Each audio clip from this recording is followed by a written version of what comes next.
सुरू आहे आणि तेलाचा साठा लोक करून ठेवायला लागले. 45 दिवसांचा ऑइल साठा आहे अशी सुद्धा बातमी समोर येते. त्यामुळे काय सांगाल, काय आवाहन कराल? मी कालही केलं, आजही करतो. केंद्र सरकार तेल, गॅस सगळ्या गोष्टीची काळजी घेते आहे. आंतरराष्ट्रीय परिस्थिती आपल्या सगळ्यांना माहिती आहे, तरीही कुठेही तुटवडा पडू नये म्हणून सर्व प्रकारच्या उपाययोजना चाललेल्या आहेत. कोणीही अफवा पसरवू नये, कोणीही अफवेवर विश्वास ठेवू नये. अफवेवर विश्वास ठेवून जर साठेकरण आपण सुरू केलं तर परिस्थिती खराब होईल. त्यातनं डिमांड आणि सप्लाय हे जे काही सूत्र आहे ते सूत्र कुठेतरी गडबडेल. आणि म्हणून माझी सर्वांना विनंती आहे, कुठल्याही अफवेवर विश्वास ठेवू नका.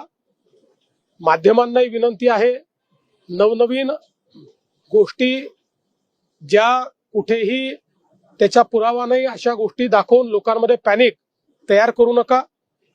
केंद्र सरकार या संदर्भात उचित काळजी घेत आहे.